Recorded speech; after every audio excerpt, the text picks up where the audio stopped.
যাত্রা, আরেকদিকে মুখ্যমন্ত্রী সফরে আসছেন উত্তরবঙ্গে। সে আসতে পারে, বেড়াতে আসছে। পাহাড়ের লোকেরা বলে ঘুমনে আনছু, বেড়াতে আসেন মাঝে মাঝে উনি। ওনার প্রচুর এখানে গেস্ট হাউস তৈরি করা আছে, চালসাতে আছে, আলিপুরদুয়ারে আছে, সেবক রোডে আছে, গজলডোবাতে আছে, টাইগার হিলে আছে, উত্তরকন্যায় আছে। এগুলো উনি করে রেখেছেন। মাঝে মাঝে আসেন 2 মাস 3 মাস অন্তর, বেড়াতে আসেন। উত্তরবঙ্গের কোনো লাভ হয় না। উত্তরবঙ্গের হসপিটালে একটা নিউরোলজিস্ট নেই। কারো যদি সেরিব্রাল হয় আপনি ডাক্তার পাবেন না, আপনাকে শিলিগুড়ির প্রাইভেট হসপিটালে নিয়ে যেতে হয়, যেখানে আয়ুষ্মান ভারত চলে না, স্বাস্থ্যসাথীর কার্ডে পরিষেবা পান না, ন্যূনতম চিকিৎসার সুযোগ দিতে পারেননি। আর ব্যাপক চুরি করছে আপনার লোকেরা। নদী শেষ, জঙ্গল শেষ, চা বাগান শেষ। এখানে মহুয়া গোপ এবং তার ভাই কোনো একটা নদীর অস্তিত্ব রাখেনি।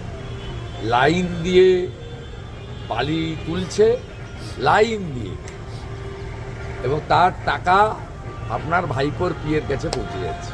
দেখা যাচ্ছে সিভিক পুলিশ বা এমনি পুলিশের টাকা নেওয়ার ভিডিও ভাইরাল হয়েছে, কি বলবেন? সর্বত্র জলপাইগুড়িতে 2 দিন আগে ভিডিও ওদের তুলে দিতে হয়। ওরা এমনিতেই 9,000 টাকা বেতন পায়, তাই ওদেরকে কিছু টাকা ওরাও পায়, আর বেশিরভাগ টাকা আইসিদেরকে তুলে দিতে হয়। আইসিরা এসপিকে ভাগ দেন এবং কালীঘাটে পাঠান। পুরো সিস্টেমটা হচ্ছে 75-25। এটা একদম নিচের তলা থেকে উপর তলা পর্যন্ত 75 উপরে পাঠাতে হয়, 25 এসপি আইসি থানার যিনি যারা আছেন এবং সিভিক ভলেন্টিয়ার ভাগ পায়। 9,000 টাকা বেতন পায়, ধরুন আরও 10-11,000 টাকা এক্সট্রাও রয়ে যায়। দাদা আরেকটা শেষ প্রশ্ন, সেটা হচ্ছে ধূপগুড়ি মহকুমা ঘোষণা হয়েছিল নির্বাচনের ওই ব কেটে স লিখেছে।